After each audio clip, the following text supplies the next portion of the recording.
my channel, Bake Cuisine.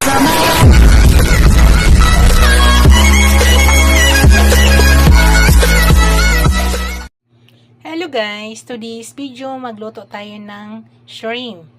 Butter garlic shrimp ang lulutuin ko. Yan po yung aking shrimp. Hindi ko na po yan binalatan, pero nalinis ko na po yan guys. Gagamit tayo ng maraming bawang. Tapos yan, butter. Unsalted butter ang gamit ko. Gagamit po ako guys ng parmesan cheese. Tapos mamaya guys, ipakita ko sa inyo kung ano pa yung mga ingredients na ihalo ko dyan. Let's go guys! Umpisa na po natin ang pagluto. Hello guys, ayan, nagpainit na ko ng kawali. Maglagay tayo ng konting oil guys.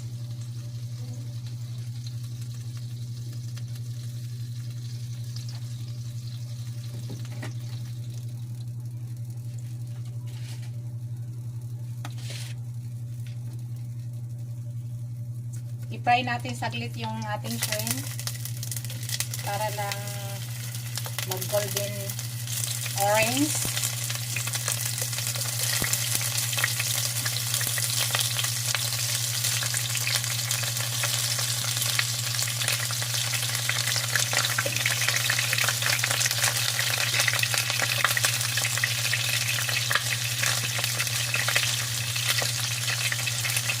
Actually guys, kung nanonood kayo sa aking mga vlog, naluto ko na yan ito ng ilang busy.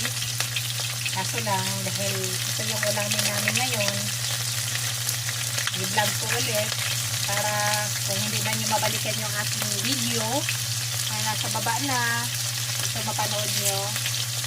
Kaya hindi pa marunong or marunong magluto, kasi hindi ko lahat tayo ay marunong magluto. Kahit paano nakapagbahagi ako sa inyo ng ganitong luto. Actually guys, magkaiba-iba po tayo ng technique sa pagluluto. Ito naman yung aking version sa pagluluto na garlic butter shrimp.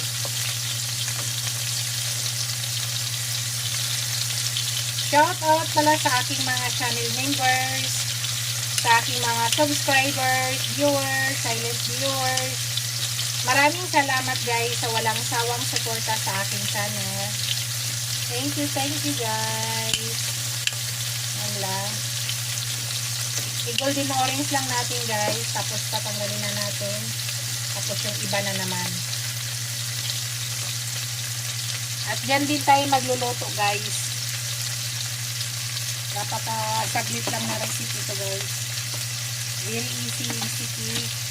Minsan kasi guys, binabalatan ko to, pero sa ngayon, hindi na.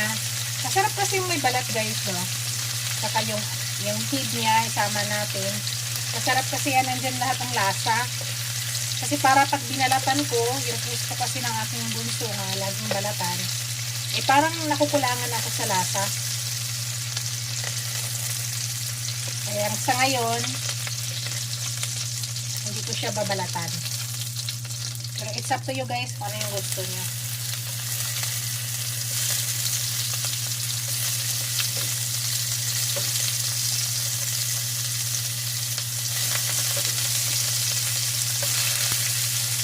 Kailangan natin konting apoy. Lakas yata.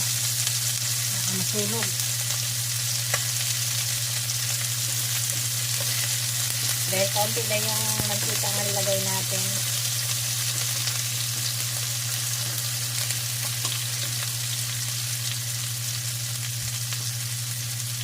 Napakasaglit lang to guys. Yan lang. Binaan lang natin ng ganyan para mag-orange siya.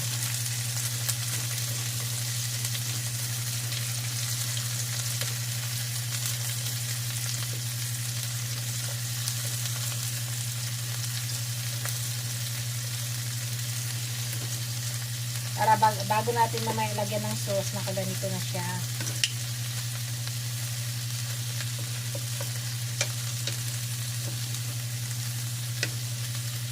Kaya na muna natin guys, mamaya kunin natin yan. Tanggalin na natin guys. At dito rin tayo magluto guys. Hindi na natin hugasan. Nandito na po kasi yung lasa. Hindi natin yan hugasan. Dito na rin tayo gagawa ng sauce niya.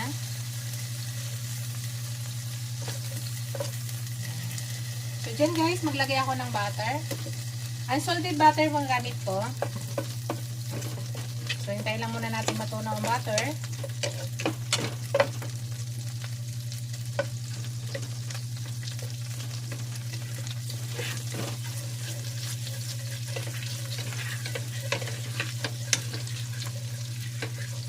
Gusto ko dito guys, maraming bawang. Kayo ba? Gusto rin maraming bawang? Gusto ko maraming bawang.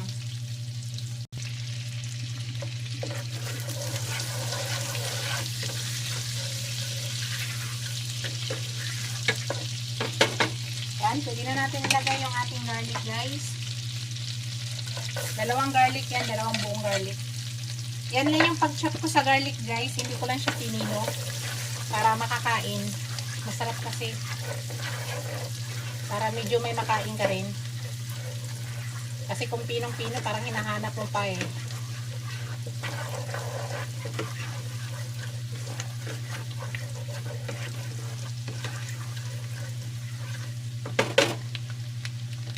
Yan.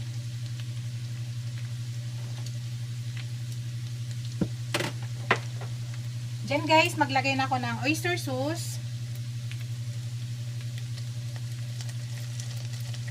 Tanggalin muna natin. Mahina. Mahinaan lang apoy guys ha. Oyster sauce. Tapos maglagay na ako ng hot sauce guys. Nasa inyo kung ano kadami. Kami gusto namin ng hot sauce. Gusto namin maanghang. Tapos maglagay tayo ng ketchup.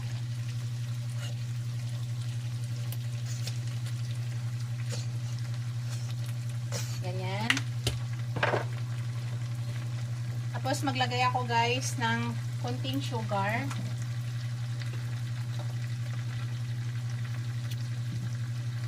Kainaan lang yung apoy habang nag-ano kayo. Sugar.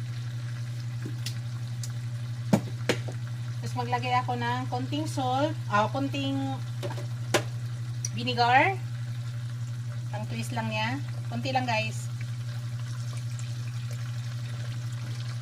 Ayan. Tapos i-mix natin.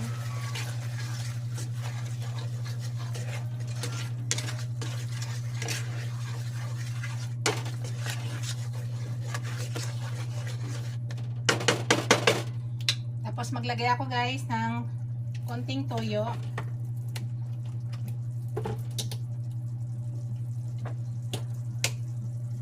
Ito po yung toyo na gamit ko.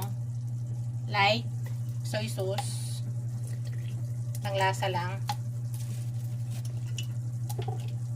Light soy sauce gamit natin.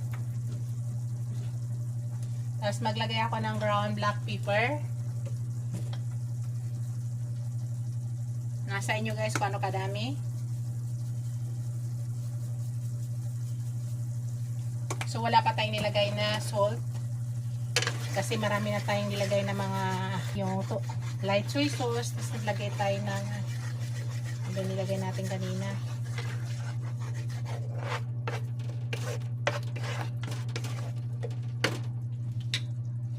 Tikman ko muna guys. Oyster sauce pala yung nilagay natin kanina guys. Oyster sauce. Tikman ko muna kung mag-a-add ba tayo ng salt. Hindi na kailangan mag-add ng salt guys. Yan, lagay na natin. Tama na yung anghang sa amin guys.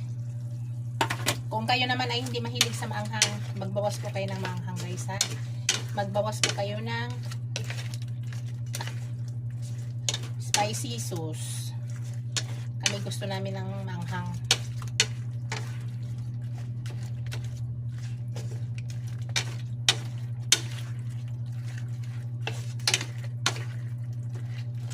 So, mahina lang yung apoy guys para mag-absorb siya. Hintayin lang muna natin yan. Nasa mahinang heat lang tayo guys ha. Yan, mix na natin ulit guys.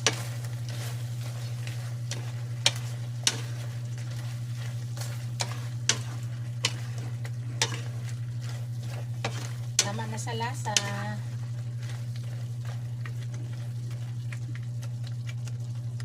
So, hintayin lang natin. Pa-observe lang muna natin para manuot yung lasa sa loob ng shrimp. Dito guys, maglagay na tayo ng cheese. Parmesan cheese ang gamit ko.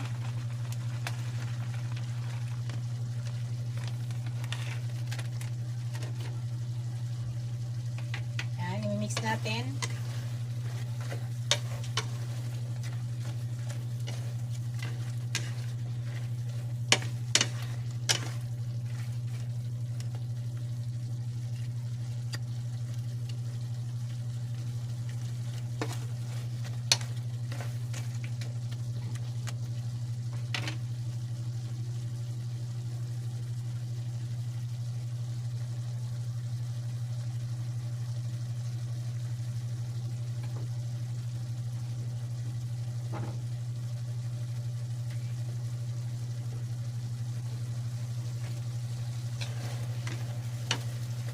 Yan guys, okay na to guys. Luto na yan guys. Ito na yung aking garlic butter shrimp. Thank you for watching. Don't forget to like, comment, share, and subscribe to my channel. See you in my next video guys. God bless us all. Ingat po lahat guys. Bye!